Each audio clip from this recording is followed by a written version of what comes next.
सल्ली अला रसूलिहिल करीम अम्मा बाद फ़ाउज़ बिल्लाहि मिनश शैतानिर रजीम बिस्मिल्लाहिर रहमानिर रहीम रब्बिश्रह ली सदरी व यस्सिर ली अमरी वहलुल उक़दतम मिन लिसानी यफ़क़हू क़ौली. So we were doing the book of fasting. Now we are doing part 5 about fasting. So let's continue with the hadith. We were doing on niyyah, the intention. So last time we completed about how the riya, if you are doing fasting or doing sadaqah, that makes you commits polytheism, and that is also a minor shirk. So the intention to fast is formed in the mind or heart. We are not saying verbally, okay? The people, they make the books and so on, but it's not proof from the Prophet's tradition. It's not the Prophet's tradition to recite the customary words. People say Wabi, Soma, Gadrini, they say those words. No, it's not from the Prophet's Sunnah. So we shouldn't do that. Intention and niyyah is where? In your heart. The intention for obligatory fast should be formed before dawn, before Fajr, because we are talking about obligatory fast. So it has to be done before Fajr. Like, in the night time, you have that intention that you're going to fast, inshallah.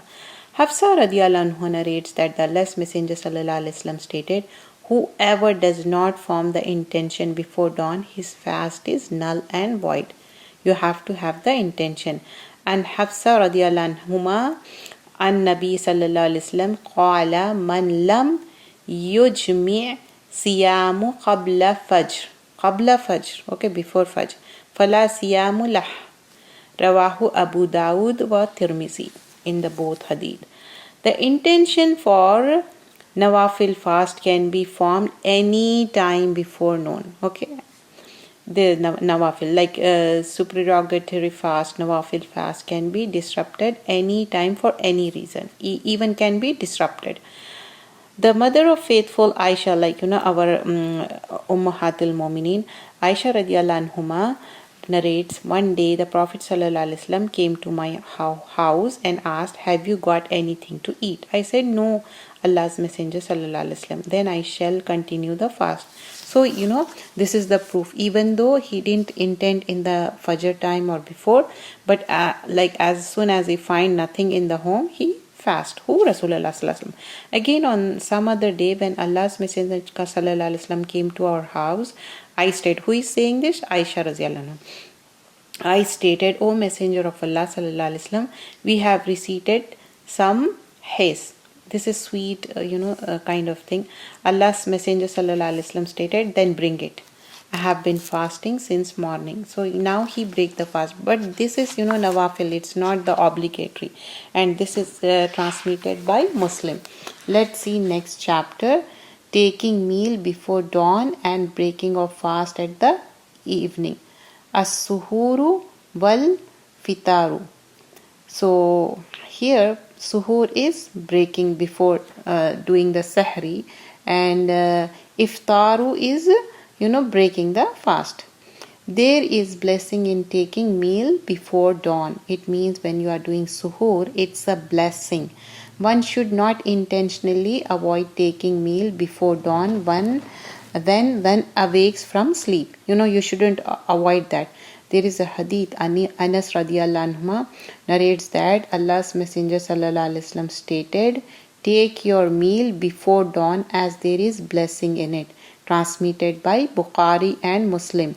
And Anas radiallahu anhu qala Rasulullah sallallahu alaihi wasallam tahsuru fa inna fi suhuri barakatan.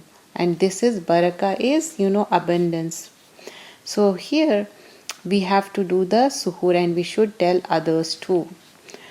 And especially youngsters, they think though it's okay, I can do it without. But there is a barakah in this time, and you have to eat it, inshallah. Like, if you want to eat dates or water or whatever the thing, but at least that moment of time, that's the best time for the du'as too.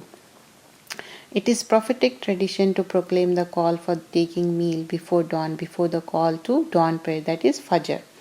So Aisha radiallahu anha narrates that Bilal radiallahu anhu used to proclaim the call in the night for tahajjud. Like, how the tahajjud night. When you go for Umrah or Hajj, you have noticed, Makkah and Medina, you can hear the tahajjud azan also.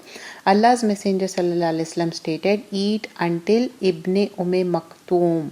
He's a Sahabi, that a blind person, Sahabi, proclaim call to prayer when he gives the proclaim like azan, because he never proclaims call to prayer before dawn, not before the fajr. This is transmitted by Bukhari and Muslim. To hasten while breaking the fast and to delay taking pre-dawn meal suhoor is customary of the prophets. Here two things we have to remember. Let's see the hadith and inshallah I'll explain you. Abu Darda radiallahu anhu reports that Allah's Messenger sallallahu alaihi wasallam stated, three things are from the manners of prophets. What are they? To hasten the breaking of fast at the evening. To hasten means you have to do it on time. We have seen the previously, hadith, those who were in the hellfire, how they were upside down and they were yelling and shouting because they break the fast before time. So here the ta'kid and emphasis is to break the fast on time. Okay. Next is to delay taking the pre-dawn meal suhoor. In the sehri time, like if you're having morsel in your mouth and azan is proclaimed, just finish that morsel, till that azan time. It's not like, still you are having plate full of food and still you're thinking, okay, after azan also I'm gonna. It's not so. It's like, you are given the ruksati till the time of azan, till the time of fajr. To place right hand over the left in salah means to place the right hand over the left, how we pray that time. So these are the three things mentioned here.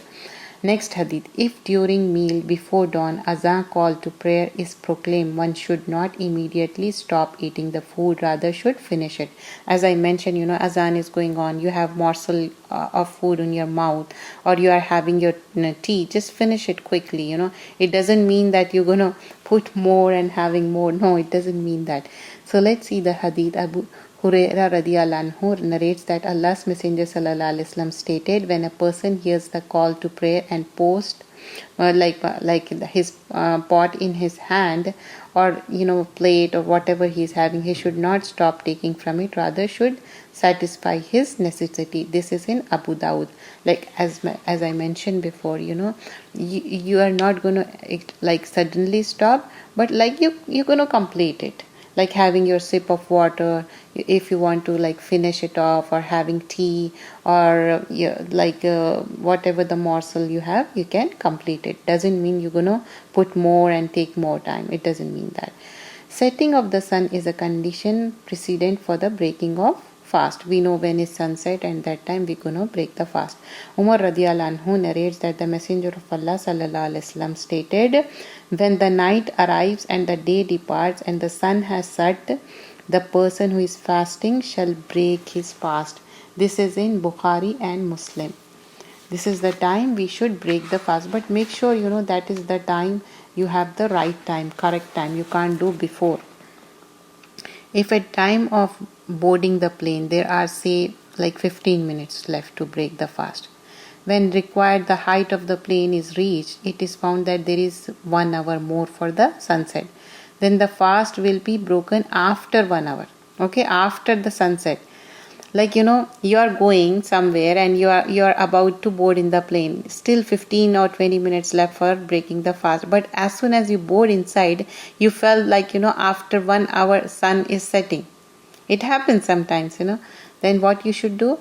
After sunset. Okay, a similar. But what if still after boarding it, still it's settled down, it didn't fly and still you are in the same area, then you can to do it. Okay, you can break after as the time arrives. In similar manner, the time for finishing the meal before dawn should also be fixed according to the place of presence. And when you are flying, you should ask the people which place and what time is the suhoor, and when it finishes. So that time also, but you have given the ruksati, you can leave the fast, but if you can do it, that's perfectly fine. To break the fast with salt is not in the tradition. Don't break the fast with the salt. It is not by the Rasulullah sallallahu alaihi wasallam.